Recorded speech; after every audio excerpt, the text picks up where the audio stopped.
Video ini dibuat bukan untuk menyudutkan siapapun, serta diolah berdasarkan fakta dan data. Jika ada yang merasa tersudutkan, silakan tonton kembali videonya dengan seksama. Assalamualaikum warahmatullahi wabarakatuh. Ketemu lagi di Lambe Politik bersama saya Desi dan Saya Bayu Predanto. Ken. Wih, mukanya jangan nyinyir gitu dong. Ya dong. Jangan nyinyir. Bentar-bentar petisi, bentar-bentar petisi. Maksudnya apa? Coba Bay, jelasin dulu. Apa sih maksudnya nih? Ini sesuatu yang mendadak tapi pedas rasanya. Oke. Cabe. Pedas nih rasanya. Tapi masih kurang pedas. Gitu. Karena masih petisinya petisi zaman lama itu. Zaman Ya, kuno kayak petisi 50 apa setidaknya segala macam itu. mulai ada perlawanan Om Ken. Ada. Mulai merasakan ada sesuatu yang tidak beres nih. Bukan dalam konteks demokrasi saja.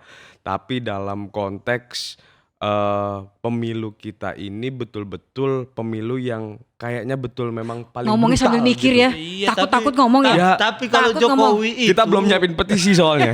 Tapi kalau Jokowi itu nggak cukup dengan petisi-petisi gitu, karena dia itu kan percaya dirinya tinggi, Nah. menggerakkan macam-macam itulah. Karena itu kampus itu harus gerakkan mahasiswa. Ayo awasi seluruh TPS. Tapi jangan gitu. salah, ini udah kayak titik-titik gempa nih, titik api nih. Pertama dari Jogja, ya kan. Kemudian Universitas Islam Indonesia. Nah hari ini UNAN, terus apalagi tuh UI, UI. ya.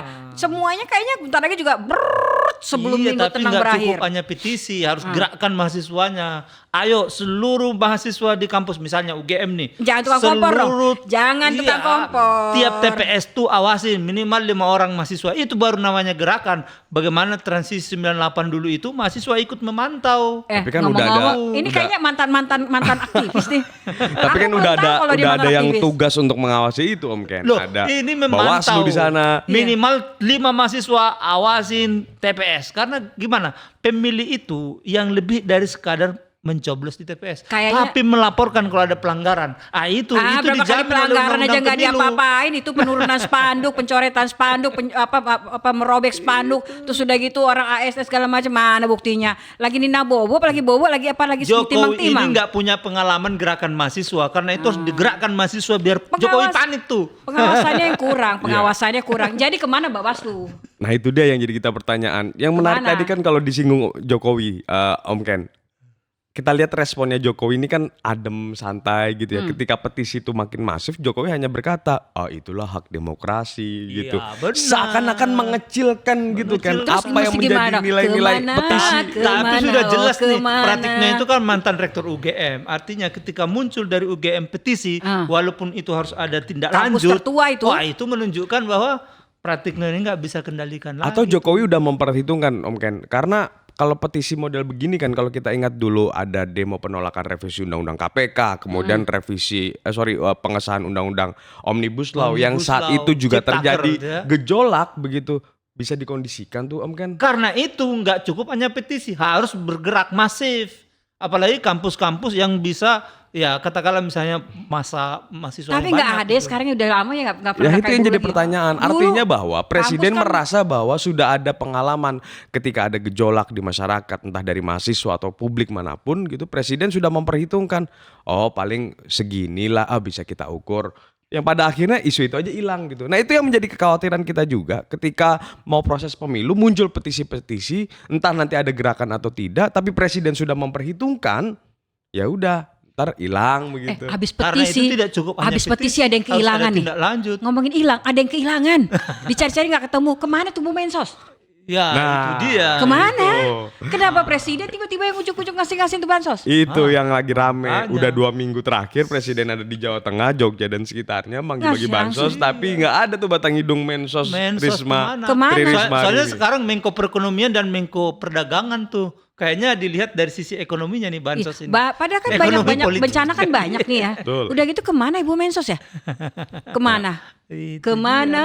Kemana? Katanya gini loh, karena Mensos ini tidak dilibatkan, dia tidak mau. Ini menurut Hasto ya, sekretaris itu sekjennya PDI Perjuangan ya kan. Kan Bu Risma ini kan dari PDIP ya. Jadi katanya karena Bu Risma ini tidak mau itu datanya itu diutak-atik gitu kan untuk kepentingan tertentu. Politik, Karena itu dia tidak dilibatkan karena ada kepentingan elektoral katanya. Oh jadi kalau Untuk dia ikut tujuan campur pemenangan takutnya nanti pemilih. untuk paslon 3.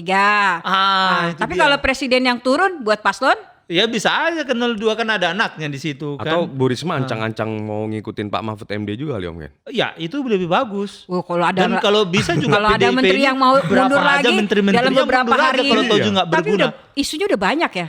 Nah, Bu Sri Mulyani itu jadi di medsos sudah banyak, tapi sabar ya Bu, sabar ya Bu. Ya kalau Sri Mulyani Ya, Keluarin setidaknya aja duitnya yang banyak Bu. Setidaknya kalau kita lihat dari curhatannya Sri Mulyani ya, bukan curhatan, pernyataan dari Sri Ya. Mulyani itu kan ada semacam kode gitu. Ya. Ketika Sri Mulyani nyorotin apa, Ya, jangan dipakai ketika buat politik, ya. ketika Pak Jokowi bicara tentang boleh berkampanye, tiba-tiba beberapa hari kemudian Bu Sri Mulyani menyampaikan netralitas ke Ya, anak buahnya. benar. Kemudian ada lagi ini semacam menjadi sebuah kode bahwa betul yang dikatakan Sekjen PD Perjuangan Hasto Kristianto, kabinet Jokowi sekarang ini sudah tidak nyaman, sudah tidak kondusif. Artinya ada keretakan ya?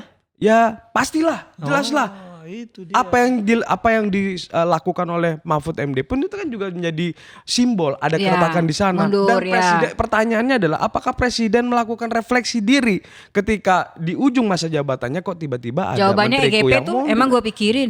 Itu dia karena itu sebenarnya kewenangan itu sekecil apapun berpotensi diselewengkan. Karena itu makanya saya bilang tadi petisi itu harus dalam bentuk gerakan. Semua mahasiswa digerakkan aja, termasuk ngawasin potensi-potensi penyelewengan bansos. Kemudian yang lain itu netralitas ASN, TNI, Polri. Gerakan mahasiswa begitu ada jepret foto viralkan gitu. Iya itu kan maunya Baru kita. ada manfaatnya. Tapi ternyata kan kenyataannya mana? Kecurangan yang udah kecium aja mana? Nggak ada. Lapor. Nggak ada. Bawaslu seperti nggak ada kerjanya gitu. Kan.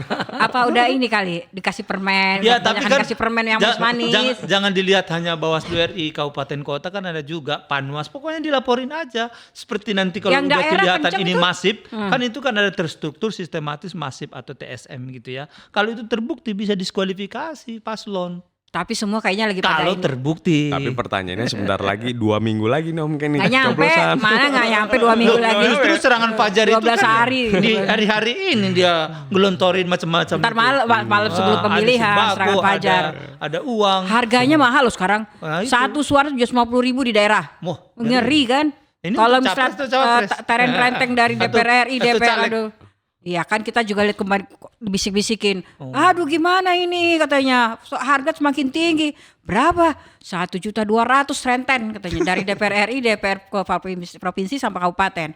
Kalau kabupaten sendiri 750.000. Mahal kali Tapi lah. kalau pemilih cerdas nggak mau itu soal Ya uang. nggak mau lah. Ambil Nggak duitnya, mau. jangan Pemilih dipilih. cerdas itu pasti pilih orang yang cerdas juga.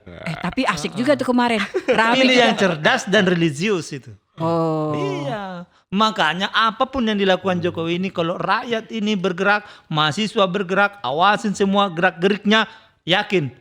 Kalau Orang fair cerdas. 02 out. Gitu. Iya. Oh, ngeri kali. Kalau fair ngeri ya. Kali, ngeri kali. Ini sponsor salam 4 jari ini.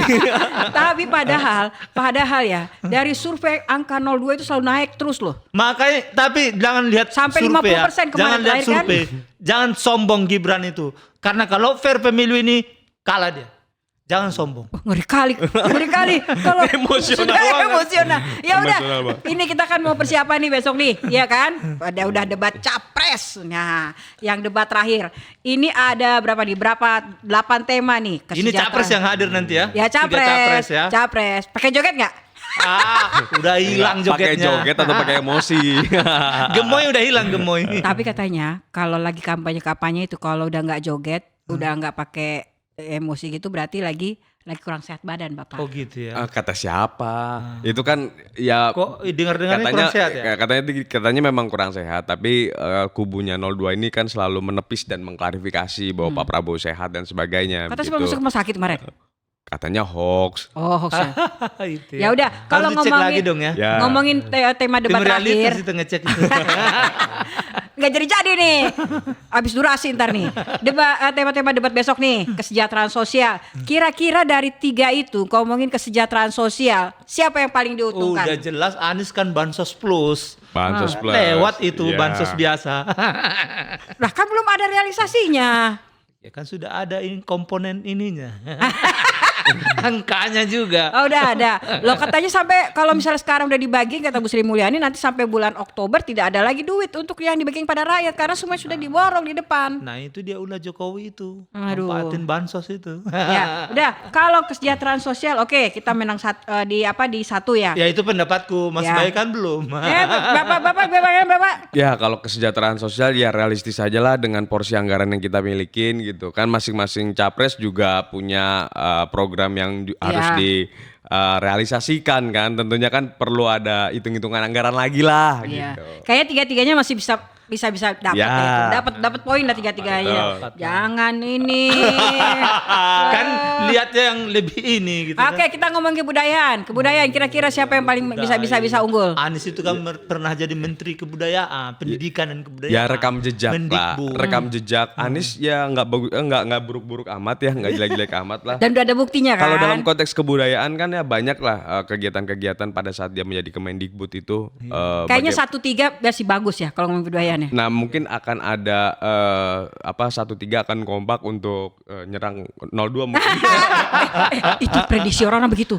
Jadi katanya itu kalau baca-baca di berita, baca di medsos, besok itu debat pertarungan antara 1-3 dengan 2. Sebenarnya pertarungan melawan Jokowi Oh gitu? yang dianggap tidak netral karena sudah menyatakan memihak itu. Nah, nanti gebrak-gebrak meja. Nanti Nanti mejanya ada nggak? Iya itu dia. Nah, oke, kalau kita ngomongin soal pendidikan, dari 3 itu pemain pendidikan, kira-kira siapa nih yang bisa lebih unggul nih pendidikan? Kan 02 itu Pak Prabowo selalu bilang Prof Anies. Iya jelas kan Mas Anies ini PhD ya. Tadi gini, sorry ya. Pendidikan jelas lah 01. 01. Terus tapi memang ya kalau kita lihat karakter dari masing-masing 3 capres ini ya, itu yang satu agak emosional, yang satu tenang, yang satu sumringah gitu kan. Itu Anies itu mau dilawan kayak apa aja, tetap aja dia senyum, tenang ngomongnya. Nggak terpancing tuh ya, Iya. nggak ada Orang cerdas emosi kan ya. memang begitu. Kadang-kadang agak greget juga ketika kampanye itu ngomongnya datar gitu, nggak ada yang maksudnya yang ekspresinya wah gitu kan. Karena orang cerdas itu biasa mengedepankan data ketimbang emosional. Dan Gitu. itu cerdas religius pula. Nah, Kalau itu. cerdas nggak religius bisa jadi dia temperamen.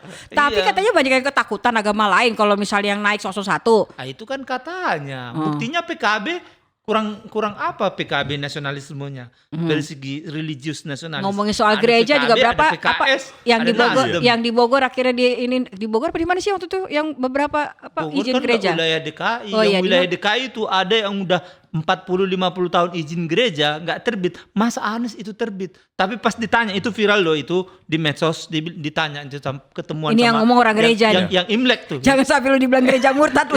itu yang Imlek itu ya, acara Imlek itu kan ada yang nanya tuh Pak Anies kan sudah ini nih menerbitkan izin rumah ibadah, vihara, terus gereja di DKI. Kenapa enggak itu diviralkan, dikampanyekan?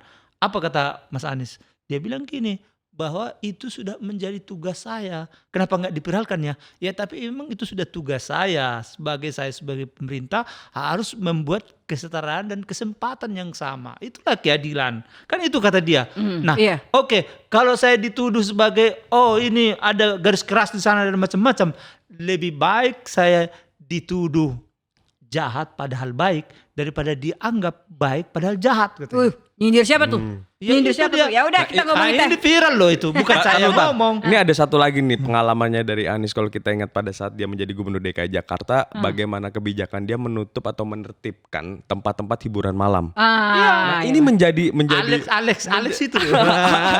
iya, ketika organisasi semacam FPI gitu, gerudak bolak-balik gitu, kemudian mengecam bolak-balik di situ. Nggak tutup juga ya? Nggak tutup gitu. Ternyata cukup Mas hanya Anies- cukup dengan surat peringatan, entah atau lobby atau apa, itu berhasil itu di tangan Anies gitu. Dan tutup. Yang marah malah pengajian ibu-ibu di mana-mana kan. Tiap sebentar pakai baju, beli apa mah? Aku mau beli baju seragam apa pengajian. Ya. Bentar lagi itu, ya namanya ibu-ibu itu kan kalau pengajian punya seragam dari atas sampai bawah gitu kan. Ibu-ibu sudah pasti ingin anaknya cerdas dan religius. Nggak mau cerdas doang. Wih, itu siapa tuh? Harus punya moral. Itu kalau rank listrik siapa tuh? Paslon nomor berapa tuh? Itu menurut pemilih ya. Itu setidaknya menjadi pilar bahwa pentingnya etika gitu. Iya. Kita nggak mungkin kan. Kalau cerdas doang nggak religius nggak berarti kan? Kita nggak mungkin kan dengan orang tua kok gini-gini. Apalagi profesor lo. Kalau Bersandiwara. misalnya soal jawaban-jawaban gitu kan. Ya udah, kita ngomongin yang keempat, coba teknologi informasi. Teknologi informasi yang jelas ada salah satu paslon ya Ganjar Mahfud MD punya program internet gratis. Nah di sini menjadi program yang ya harus diakui oke sih. Cuman kan lagi-lagi realisasinya seperti apa internet gratis itu. Ya kita lihat aja bagaimana nanti Pak Prabowo atau Pak Anies menguji program internet gratis, termasuk juga apa saja tawaran-tawaran yang akan disampaikan oleh Pak Anies atau Pak Prabowo. Memang soal IT ini di Jadi Jakarta kan paslon sudah 3 nih ya kalau diterapkan ngomongin ini ya teknologi informasi di ya. Jakarta sudah diterapkan loh teknologi itu sudah IT itu sudah misalnya dengan Jaki ya, transportasi Jaki sudah diterapkan. Banyak hal-hal yang sekarang itu pakai digital gitu kan sudah diterapkan di Oke, Jakarta. ya. Itu bagaimana diimplementasikan untuk Karena ibu seluruh kota Indonesia. Jakarta kan. Iya, karena kan Harus ini pengalaman lebih di lengkap, situ. iya. Nah kalau ngomongin kesehatan nomor 5 nih kesehatan. Kira-kira siapa? Kesehatan kayaknya nih PR buat semua kandidat ya, Om. Bagaimana kita punya utang yang sangat besar terkait dengan BPJS Kesehatan tuh. Nah di sini nih yang akan kita lihat mana kandidat yang bakal realistis untuk mempunyai program-program terkait dengan kesehatan. Kayaknya akan cukup imbang ini, Tante Bo. Iya. Tapi kalau Berarti saya lihat tiga-tiganya ya, yang sudah kayaknya jelas lebih fair dan ya. clear itu Anies itu sudah menyatakan mengkoreksi undang-undang kesehatan. Itu jelas itu. Tapi kayaknya tiga-tiganya lebih ini deh. Iya kan Iya. kita fair juga Tapi lah. punya keberanian Ya. itu loh untuk melakukan perubahan. Karena Kita lihat besok pas undang-undang debat. kesehatan sekarang ini kan tidak pro untuk bagaimana meningkatkan kesehatan terutama di daerah-daerah. Iya. Karena salah satunya itu dana alokasi khusus itu dipotong, tidak ada suatu kewajiban untuk daerah. Nah Anies sudah pernah membicarakan ini dan mengatakan akan mengoreksi undang-undang kesehatan. Dan dia berani untuk melakukan perubahan. Itu yang pertama. Yang kedua, untuk kesehatan ibu dan anak, dia sangat concern. Nah karena itu undang-undang ini menjadi payung hukum untuk bagaimana betul-betul mengedepankan kesehatan warga negara dan dilakukan secara adil dan merata itu. Oh, iya. Tapi memang niat semua paslon pasti kesehatan Ya, untuk masyarakat. Ya Janji kuncinya mereka itu pasti tadi ya ada. mungkin ya adil dan merata. Merata. Menghadirkan Tapi kalau kesetaraan. dari payung hukumnya nggak beres, ya kalau misalnya 02 ini kan selalu melanjutkan tuh, Ya. melanjutkan, nggak ada perubahan. Nggak ada perubahan. Kita perubahan. Tapi dari semua itu Tante Bo, yang jadi persoalan sekarang itu kan masalah Omnibus Law. Dari 3 kandidat ini, siapa yang besok akan berani merevisi Undang-Undang Cipta Kerja? Karena jelas Merugikan. faktanya itu merugikan. Iya, justru itulah perubahan harus diubah. Undang-undang kesehatan, Jadi kalau undang-undang ngomong Omnibus Law Cipta ketenaga Kerja kerjaan harus siapa? diubah. Ketenaga kerjaan kira-kira yang akan lebih unggul siapa ngomong nih? Ya itu kan si Muhaimin udah pernah Menteri Tenaga Kerja kan. Iya. Berarti lebih nomor 1 ya. Nomor satu. Nah kayaknya Pak Ganjar juga tenaga kerja juga ini juga sih. Ya, Iya bisa, kan. Oke bisa lah di kasih sana. lah. Kan di sana kan gudang juga. Yaudah kita tenaga sumber kerja. daya manusia. Ngomong sumber daya manusia nih. Nomor 7. Wah, sumber daya manusia ya yang Tiga-tiganya jelas kalau kayaknya. kita dulu ingat dengan program revolusi mental ya, Iya. yaitu gagal. Artinya apa? Bukan Perlu- revolusi mental, revolusi infrastruktur, bikin jalan tol. Ya artinya apa? Butuh perubahan di sini gitu. Iya, Apalagi semuanya. sekarang kita mulai ada generasi yang berbeda, di mana generasi milenial dan generasi Z ini akan mendominasi sebagai penduduk menjadi penduduk Indonesia, dan itu artinya menjadi pekerjaan rumah pemerintah untuk bagaimana memikirkan ke depan generasi-generasi ini yang katanya Indonesia harus menjadi Indonesia Emas 2045. Iya begitu. setuju itu setuju. Yaudah yang terakhir nih inklusi. Inklusi siapa? Udah pasti. Kita lihat sekarang, zaman Gubernur Anies lah di jalan-jalan Jakarta itu ada untuk pedestrian, pejalan kaki. Ada untuk pesepeda. Semua dikasih kesempatan yang sama. Di jalan paling mahal tuh. Awal-awal kita pikirkan kok Anies ini bikin ini semua taman-taman apa segala macam. Udah macet, tambah macet dong, sempit jalannya. Tapi setelah kita pikir, kita lihat, oh ya keadilan, harus ada keadilan. Jalan Tamrin, Sudirman tuh ada pejalan kaki. Iya. Artinya apa? Bukan hanya yang punya mobil yang bisa di jalan termahal Menikmati di jalanan. Indonesia itu. Tapi semua Walaupun punya dulu kesempatan di yang protes-protes sama. ya. Iya, sekarang baru kita Yang sepeda. rasakan. Ya bisa udah naik nih, sepeda, bisa jalan kaki. dari 8 tema itu, ini yang nomor 1 dapat poin 8, yang nomor 2 dapat poin 3, yang nomor 3 dapat poin 7. Main hitung-hitung. Yang ngitung ini Tante perkiraan Bo, kita kan, kita bisa intinya lihat besok dari kan. semua tema ini kita berharap kepada seorang capres yang tidak hanya bicara akan, tapi apa yang sudah pernah Sudah dia dia lakukan. Rekam jejak. ya. Rekam jejak. Artinya Jadi gitu. siapa tuh Om Ken?